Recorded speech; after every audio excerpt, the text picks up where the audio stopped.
Hey gang, James here. Welcome to the letter edition of the podcast. Now, I read out a letter that I wrote 6 months ago that you can get, which is like a blog. I love doing it. You can get it fresh, written form, 7 a.m. Monday morning in your inbox for free. Sign up on my website, jamessinclair.net. This one was about 6 months ago. It's number 15, and it's this. I want to be useful to the world. This is the James Sinclair Letter, number 15. Hey gang, I've come to quite enjoy my new therapy, writing. My accountability, which shows up every week, that's you lot, has kept me consistent. If you haven't tried the art of becoming a regular scribe, you're missing out on the best form of personal development that I think you'll find on this planet. The feedback you've given me encourages me to keep going, especially regarding last week's letter. If you take up writing, here are some things I promise you will happen. You'll speak better, articulate your thoughts better, experience lower stress. It's so good for clearing your head, and find that you have better ideas. You'll also think so much better too. The higher you go in life, the more you'll discover that great people excel at bringing other people with them. That's how you get more done. I thoroughly believe that clear articulation of your vision is the secret sauce that makes people follow you, and writing really does help with that. This week, I need to answer last week's question first. I mentioned the Deborah Meaden of Dragon's Den had been on the show for 20 seasons. I then asked you to guess how many times she'd gone in rather than using those famous chorus of words that I'm out. The answer is 50 times. 20 years with probably thousands of investment opportunities boils down to just 50 investments. Furthermore, of those 50 investments, she proclaimed that around 6 of them investments have gone well. Here's the facts here, gang. It's that hard to be successful in business, even when you've got a super successful dragon behind you. The game we all play is like climbing a mountain with a bag full of bricks. Few can do it. As we gather round this letter that I'm writing for my sanity and your applause, hopefully, I'm constantly seeking hits to serve you up, like Celine Dion did at the Paris Olympics. People are talking about that more than anything else in my office. It's like Celine, that's what I'm trying to do here. Create hits to make your week. Hit the high notes. This week's high notes that I hope, like Celine, are coming are around the ultimate philosophy of business. And that is to build a business to sell, even if you have no intention of selling it. Like Celine must sing "My Heart Will Go On" to her fans, I season my content with this belter as often as I can, because it's the best one. It's a metaphor for discipline and good habits. Discipline and good habits are essential ingredients that make a great business owner. It's what makes anything good in life. I know this to be true. Life serves me with shortcuts and laziness at every corner. And it will for you too. I urge you to avoid this cancer. It serves up such short-term happiness. People are always looking for the new weight loss drugs to help them lose weight rather than remedy it with proper work of lifestyle, exercise and life changes. Don't get me wrong, I love convenience and shortcuts at every opportunity. I hate queues. I hate small talk. I hate waiting. I hate traffic jams. And I hate security at airports, especially security at airports. They are my irritants. So much so that my wife's nickname for me is Mr. Convenience. I'm an entrepreneur. My brain is wired different. I want to make things better. I hate waiting, and being this way has helped me to get things done and create momentum in my business life. The thing is, while most can accept those irritants, they try to find shortcuts to the real wins in life. They rarely succeed. Work always wins. Yes, I hate queues, but when it comes to hard work that most wouldn't endure, for some reason, I'm all in. Most people want to win quickly. They want shortcuts. They get lured in by promises of quick wins. Learn to play the piano in 7 days. Come on. Get in shape by just taking this magic pill, or get rich with the laptop lifestyle. All this with less than 10,000 hours of practice. What absolute hogwash. I repeat, when it's difficult and needs 10,000 hours, that's when I turn up, and that's when success turns up. YouTube and content have been that for me.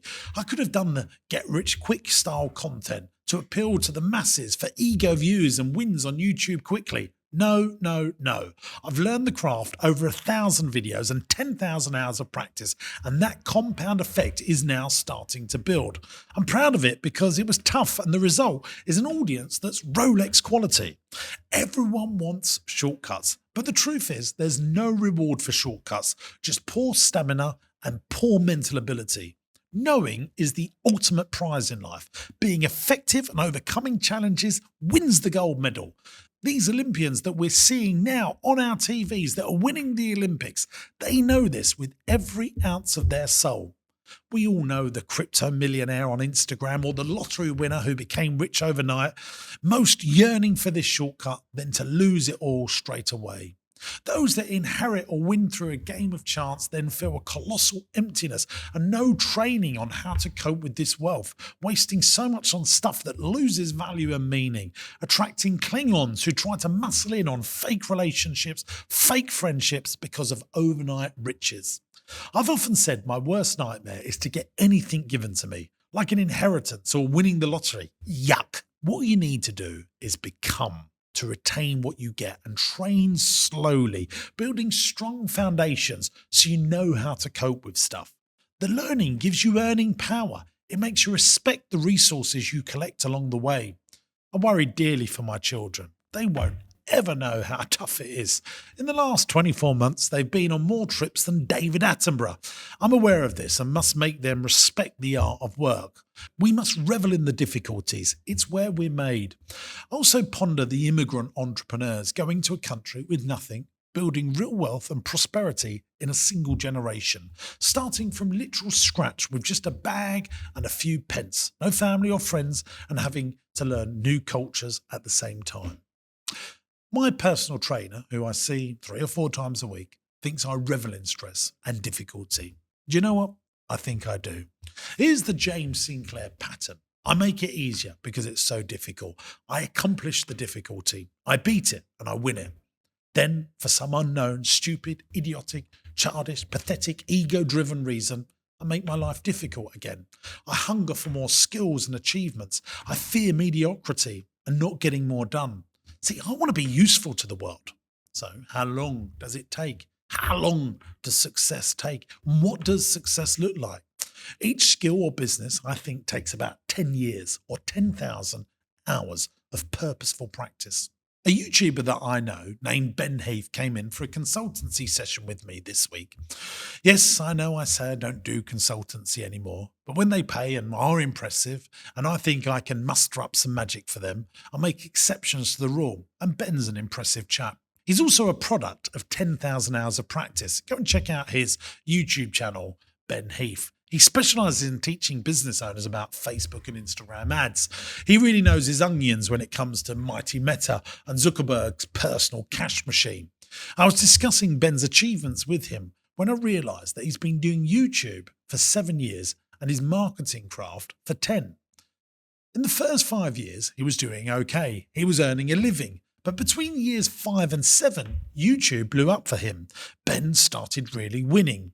It took him about 5 years to get 100,000 subscribers, and then just 2 short years later, he doubled that to 200,000. So 5 years to get 100k, and now he achieves that in just a year or 2. If you're struggling right now or dissatisfied with where you're at, maybe the magic of compounding hasn't established and delivered its gifts yet. Celine Dion can sing like she does because of her 10,000 hours of practice. She's established, and that's how she wins. In my opinion, there are only 2 hacks that I know to help expedite the success of your life. Number 1 is knowing what you want to have, having a really powerful vision with the end in mind so that you can apply your precious resource, your time, to the right 10,000 hours of purposeful practice. Number 2 is finding talent, buying other people's 10,000 hours of time to get their talent to help the growth of the business. Remember, most business owners don't want to employ people better than themselves. They don't want to put the real work in or take any risks. They think in terms of low barriers to entry, but you can do things differently. If you think things are tough right now, good for you, because I tell you this, tough times make tough people. Tough people who build knowledge and become better are the ones who win in business in life long term. My favourite human being on this planet is a man called Andrew Wolfe. He's been a father figure and a mentor to me over the years. Yes, he's a brilliant businessman, but he's also an amazing human being. He always says this little phrase, good things happen to good people. Tough times do not daunt good people. Quite the opposite. Usually good people are a product of tough times. Be firm, but be fair too. Without being woo-woo, being a good person does deliver goodness for you too. Be bold, stand your ground, but never be a bully. Till next week, I'm James Sinclair, and I'm wishing you tons of continued success. Well, there you go, gang. That's another letter. Being useful to the world is really how I see my life. I want to be able to help people. I want to give people great careers. I want our businesses to flourish so that my people can flourish. Yeah, I want to achieve great things. I want our customers to love us, and personally, for my personal ego, I want to build my business to be the best it can be. But being useful, when you become useful, the world offers you more opportunities because the universe and people have a way of looking at people going, oh, they're a good person. And have you ever heard the phrase, if you want something done, ask a busy person? Oh, what a great quote, because busy people are the people that get more stuff done, and busy people get more opportunities. So try and be useful. Don't forget, if you love this newsletter, you can subscribe to it as it comes out, 7 a.m. every single Monday morning. Go to my website, jamessinclair.net, and you can get it in your inbox 7 a.m. Monday morning once you subscribe. And guess what? It's free. There's no such thing as a free lunch. Well, there is here. Make sure you subscribe to the channel. See you in the next one. Bye-bye.